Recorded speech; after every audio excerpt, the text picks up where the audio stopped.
Dan part sedihnya adalah orang-orang yang sedang tertidur itu mungkin gak sadar loh Wak, kalau mereka sudah kehilangan nyawanya akibat dihantam ganasnya air bah itu. Hai, wassalamualaikum warahmatullahi wabarakatuh. Terima kasih sudah klik video ini.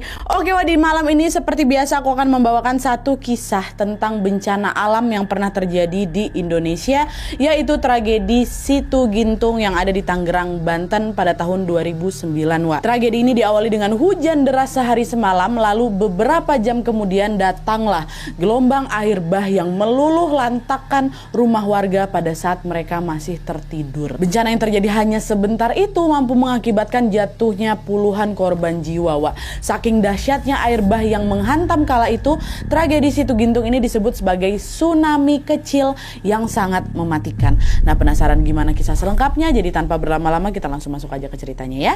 Check it out.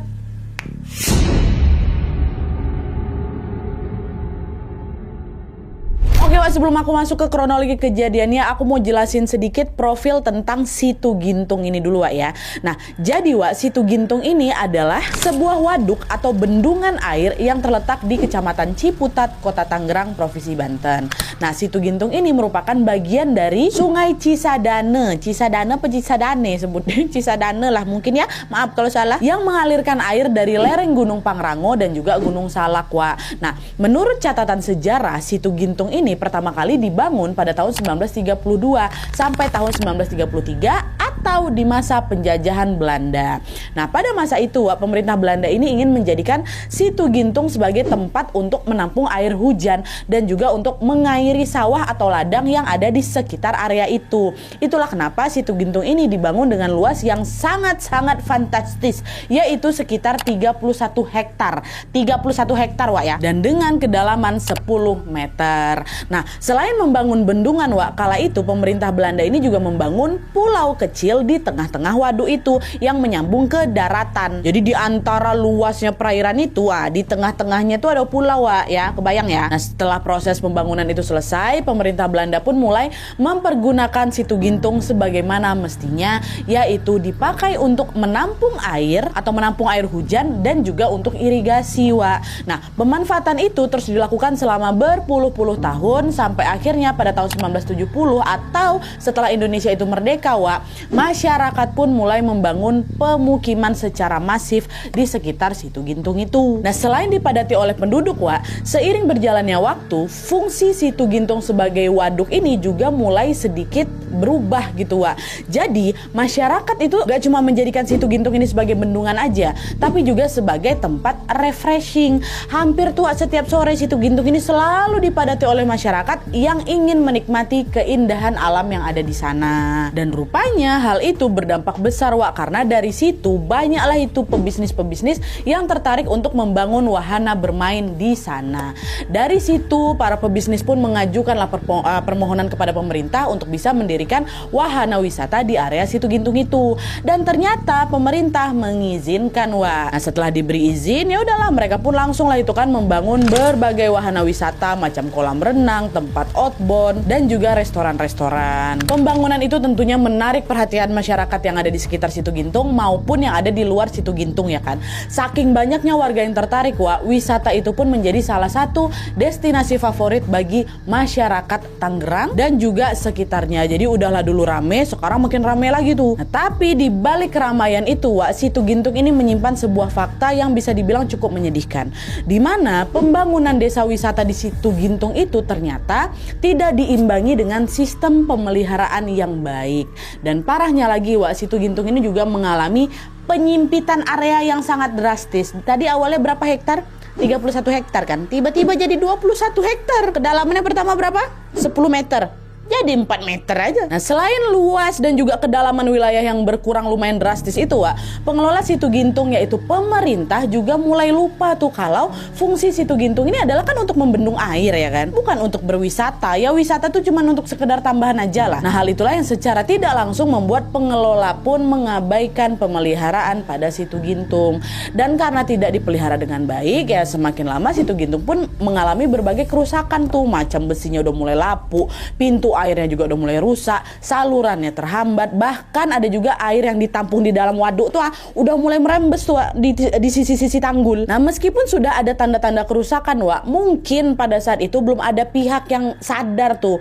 Hingga kemudian pada tanggal 5 Desember tahun 2008 datanglah itu sekelompok peneliti gitu dari Badan Pengkajian dan juga Penerapan Teknologi atau BPPT ke sana. Nah, pada saat itu mereka tuh melakukanlah itu pengamatan secara langsung di sekitarnya Situ Gintung. Nah, ketika melakukan pengamatan itu, peneliti ini melihat bahwa kondisi Situ Gintung itu sudah di tahap yang bukan sudah waspada lagi, sudah sangat berbahaya. Kenapa? Karena semua kerusakan itu merupakan hal serius yang berpotensi menimbulkan bencana. Nah, setelah menemukan fakta itu, akhirnya para peneliti ini pun segeralah memberitahukan temuan mereka ini kepada warga sekitar.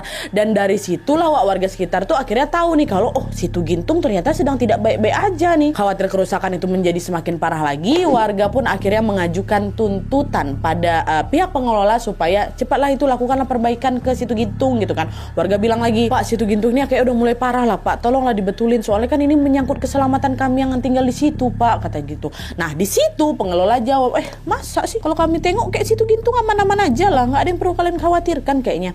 Aman kayak mana nih Pak, orang airnya udah ngerembes kok, itu aja udah tanda-tanda bahaya loh Pak, peneliti kemarin ngomong kayak gitu sama kami, kata warga kayak gitu. Nah, karena terus-terusan didesak oleh warga, pihak pengelola pun alhamdulillahnya akhirnya setuju tuh untuk memperbaiki Situ Gintung. Ya udah tenang, nanti kami perbaiki, kalian tenang aja lah, pokoknya nggak usah khawatir, kata gitu, kata pengelola pada saat itu ya. Dan memang betul tidak lama dari situ pihak pengelola ini pun langsung melakukan perbaikan pada Situ Gintung. Cuman sayangnya nih, mereka tuh melakukan perbaikan tuh hanya di bagian hulu aja di bagian hulu, padahal sebagian besar kerusakan itu terjadi pada bagiannya hilir. Jadi kayak entah mungkin mereka salah tangkep apa ada miskomunikasi di situ, entahlah, yang penting diperbaiki di hulu aja. Ini FYI buat kalian belum tahu, hulu tuh merupakan bagian atas atau bagian lembah dari Situ Gintung sementara hilir itu bagian ujung dan juga lokasinya lebih rendah dibandingkan hulu gitu ya. Dah lah tuh kan, singkatnya kesalahpahaman itu pun betulan berdampak fatal karena kerusakan Situ Gintung ini tidak bisa ditangani secara tepat toh. Nah, puncaknya pada suatu hari di tahun 2009 Situ Gintung tiba-tiba jebol dan mengakibatkan datangnya bencana banjir bandang yang menewaskan puluhan korban, bahkan hampir ratusan korban. Dan peristiwa itulah yang kemudian dikenal dengan nama tragedi Situ Gintung. Nah, sekarang baru nih kita masuk ke kronologi kejadian pada saat itu ya.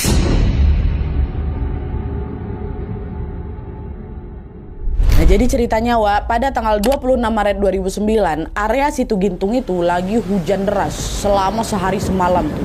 Nah, hawa yang dingin dan juga lembab kala itu membuat warga sekitar memilih untuk tidak keluar dan berdiam di rumah masing-masing, warga sekitar Situ Gintung tuh ya. Tapi menjelang tengah malam ada salah satu warga namanya Aji, dia bosan itu ada di rumah gara-gara seharian tuh pokoknya dia di rumah aja gitu. Aji mikir daripada aku gabut kayak gini di rumah, mending aku mancing aja katanya. Akhirnya si Aji ini pun segera langsung mengambil alat pancingnya dan pergilah itu. Kemana dia mau mancing? Ke Situ Gintung. Meskipun pada saat itu cuaca masih gerimis Nah, sesampainya di Situ Gintung Aji udah mulai ngerasa ada yang aneh tuh di situ. Entah kenapa hawa di sekitar Situ Gintung itu panas dan sangat berbeda dari biasanya. Padahal tadi tengah malam lagi hujan pula kan, hawa kan harusnya dingin, ini nggak panas. Kok hawanya agak aneh ya? Biasa nggak kayak gini lah, mau nggak hujan pun pasti di sini agak sejuk juga. Kenapa tiba-tiba panas? Ada yang salah kah di sini? Kata si Aji kayak gitu. Nah, meski merasa janggal di pertama itu, waktu itu Aji tetap berpikir nggak berpikir macam-macam lah. Dia balik lah itu mau mancing kan dia ke sana. Nah, terus sekitar jam 2 dini hari Aji udah mulai bosan tuh mancing. Dia pun kemudian menyusuri jalanan setapak yang ada di sekitar bendungan.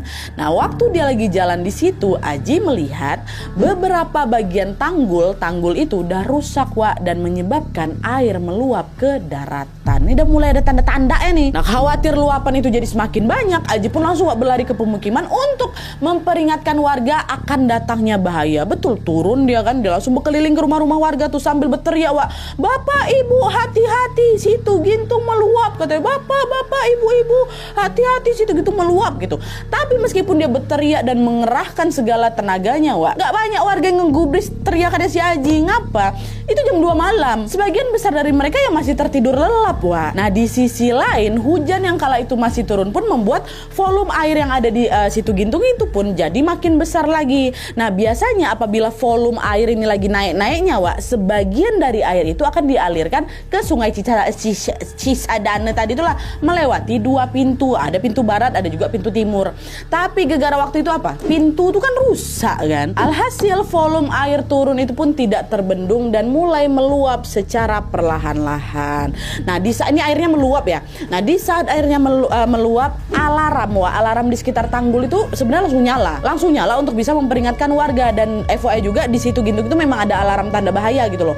Tapi gegara lagi-lagi malam itu warga tuh semua lagi pada tidur, suara alarm itu pun nggak begitu mereka pedulikan Wak. Mungkin lagi ngantuk kali mereka tuh. Mereka hanya mendengar sesaat, abis itu adalah lanjut tidur lagi kayak gitu tanpa banyak bereaksi. Waktu itu pun warga nggak ada yang mikir macam-macam Wak. Mereka justru menganggap air yang meluap itu ya udah cuma fenomena kecil aja yang tidak begitu membahayakan. Emang lagi hujan kok, mungkin lagi ada agak naik dikit, paling nanti juga turun, nanti juga surut sendiri dan lanjut tidur lagi. Tapi dugaan itu keliru karena semakin malam alarm tuh justru kembali berbunyi dan bunyinya juga makin kencang lagi Wak. Alarm itu tuh seolah-olah menandakan bahwa akan ada malapetaka besar yang segera terjadi. Akhirnya pada saat malam udah makin larut lagi, volume air yang memenuhi Situ Gintung itu pun makin banyak lagi dan mulai meluber Wak kemana-mana. Terus gak lama kemudian terdengarlah suara gemuruh dari hulunya Situ Gintung yang menandakan bahwa bukan meluap lagi, tanggul Situ Gintung betulan jebol. Jar, hanya dalam hitungan detik Wak, luapan air yang awalnya dikit-dikit tuh jadi makin banyak hingga terjadilah banjir bandang setinggi betis orang dewasa. Pada saat banjir itu terjadi, warga di sekitar hulu tuh bangunlah itu semua baru kan. Dengan terburu-buru seluruh warga di sana termasuk Mas Aji itu langsunglah itu menyelamatkan diri ke tempat yang lebih aman. Jadi hulu. Keputusan itu merupakan keputusan tepat Wak.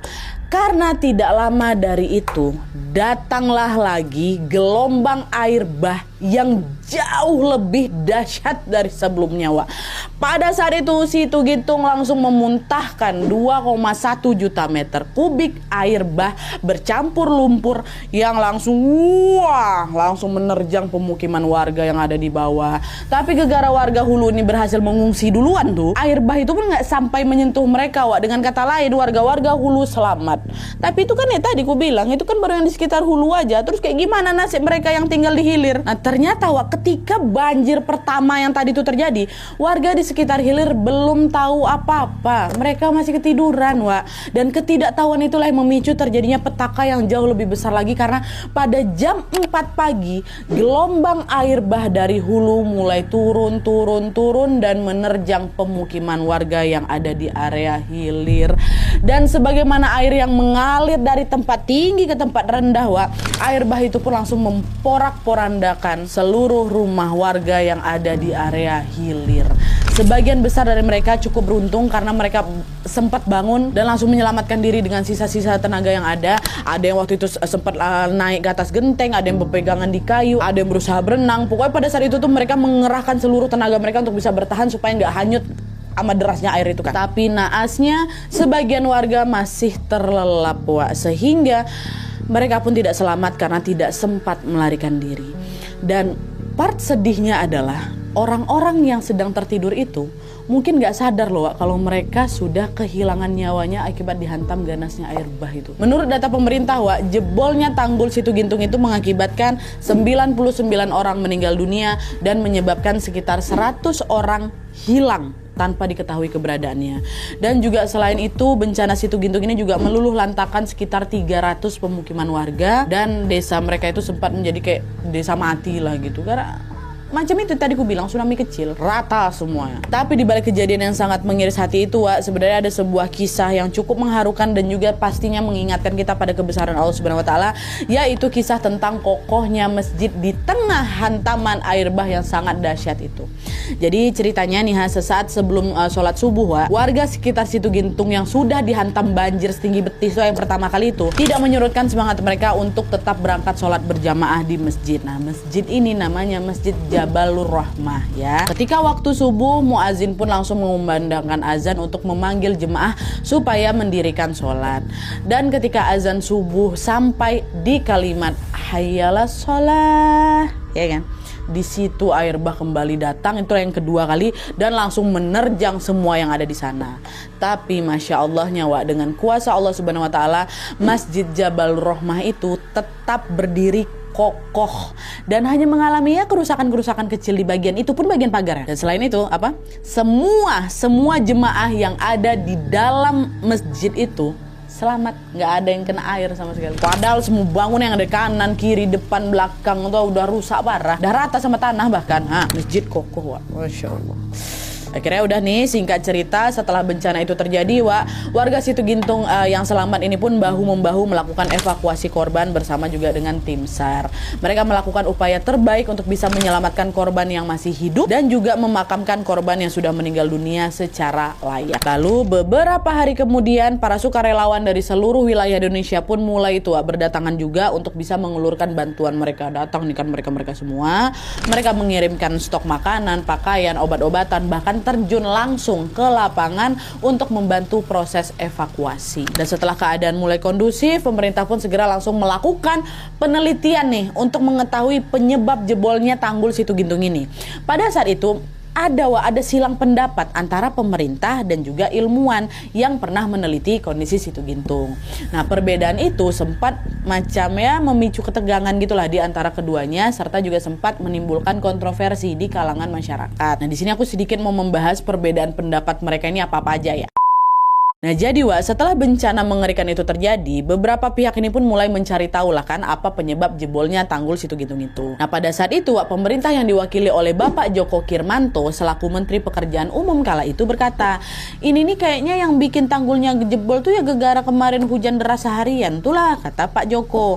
Nah selain itu Pak Djoko ini juga bilang derasnya air hujan ini membuat tanah di sekitar Situgintung itu mengalami erosi dan tidak mampu menahan volume air. Itulah kenapa airnya meluap ke daratan, habis itu jebol. Nah, dengan adanya pernyataan dari Pak Djoko ini, secara tidak langsung pemerintah menganggap tragedi Situgintung ini adalah murni karena faktor alam. Ya kan? Tapi pernyataan Pak Djoko ini Wak, langsung dibantah sama peneliti Badan Pengkajian dan Pengembangan Teknologi atau BPPT tadi, yaitu almarhum Pak Sutopo Purwo Nugroho. Nah Pak Sutopo ini bilang kalau penyebab utama jebolnya tanggul ini bukan gegara hujan, tapi gegara bangunan Situgintung itu kan udah tua, tapi nggak pernah diperbaiki dengan tepat. Dan hal itu diperparah lagi dengan adanya fakta bahwa Situgintung itu malah lebih difungsikan sebagai tempat wisata daripada tempat pembendungan air. Secara tidak langsung, pernyataan itu mengindikasikan bahwa jebolnya tanggul Situgintung bukan karena faktor alam, melainkan disebabkan karena faktor human error atau kesalahan manusianya.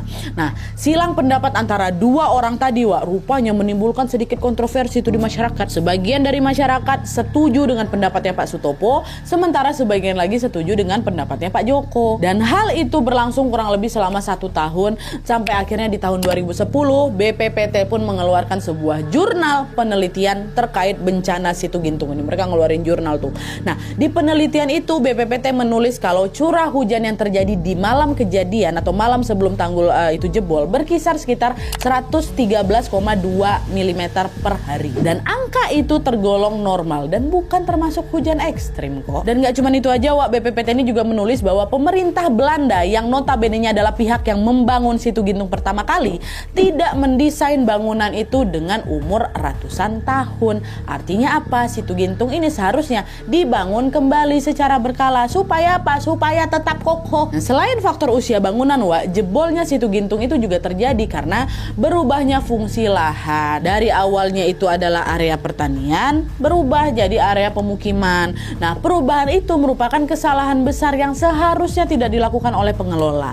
Kenapa? Karena alih fungsi lahan itu membuat resapan air menjadi berkurang. Apalagi Situgintung ini kan memang tidak didesain untuk pemukiman kan, ataupun apalagi tempat rekreasi. Kalaupun Situgintung ini mau dialih fungsikan, seharusnya pihak berwenang melakukan pengkajian dulu nih supaya tidak merugikan masyarakat. Nah, setelah adanya penelitian itu, pemerintah pun akhirnya mulai Wak membangun dan juga memperbaiki kembali tanggul Situgintung yang sudah rusak parah kali itulah. Pemerintah juga diketahui mengganti nama Situgintung menjadi Bendungan Gintung. Entah kenapa alasan mereka mengubah nama itu, tapi yang kami baca di internet di artikel, pengubahan itu tuh dilakukan supaya Bendungan Gintung itu kembali bisa digunakan sebagaimana dengan fungsinya. gitu. Dan sedikit informasi aja Wak, pada saat ini Situ Gintung atau Bendungan Gintung itu sudah kembali digunakan, tapi bukan untuk irigasi, melainkan untuk pelestarian berbagai spesies ikan. Dan meskipun begitu, tempat wisata di Situ Gintung tetap dibuka, tapi memang dialihkan ke pulau kecil yang ada di tengah-tengah bendungan Wak. Jadi bukan di perairannya langsung gitu ya. Dan kabar baiknya setelah kejadian mengerikan itu Wak, pemerintah Indonesia selaku pengelola Situ Gintung akhirnya mau belajar dari kesalahan mereka dan juga melakukan perbaikan bangunan secara berkala. Supaya apa? Supaya bencana mengerikan yang dulu pernah terjadi ini tidak akan terulang lagi ke depannya, dan semoga Bendungan Gintung ini aman-aman terus aja ya. Amin ya robbal alamin.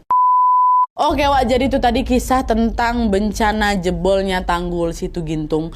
Betul-betul peristiwa yang mengerikan, menyedihkan, sekaligus juga mengharukan. Karena seharusnya hal semacam itu bisa dicegah sebelum terjadi ya kan. Tapi apa yang mau dikata Wak, yang berlalu biarlah berlalu. Yang penting sekarang semua pihak mau bekerja sama untuk bisa menjaga kelestarian alam di sana supaya tidak merugikan manusia lagi. Dari kisah ini kita seolah diingatkan bahwa sekecil apapun perilaku kita pada alam akan kembali dengan posisi yang sama Wak. Kalau kita bisa menjaga alam dengan baik, maka kita pun juga akan mendapatkan manfaatnya. Dan sebaliknya, apabila kita tidak bisa menjaga dengan baik lingkungan kita, maka kita jugalah yang akan merugi di kemudian hari. Mulai sekarang yuk bisa yuk kita jaga alam dan lingkungan kita baik-baik Wak ya. Dimulai dari hal paling kecil aja lah, macam buang sampah pada tempatnya. Itu aja lah dulu. Kalau ada panggilan dari Pak RT untuk kerja bakti di komplek, ikut Wak ya, bisa ya. Dan juga tentunya sebelum aku menutup video ini, mari kita doakan sama-sama semoga para korban yang meninggal dunia dari peristiwa ini diterima di sisi Tuhan Yang Maha Esa, dan juga untuk semua keluarga yang ditinggalkan diberikan ketabahan. Dan juga semoga kita semua bisa mengambil hikmah dari kejadian ini. Amin ya robbal alamin.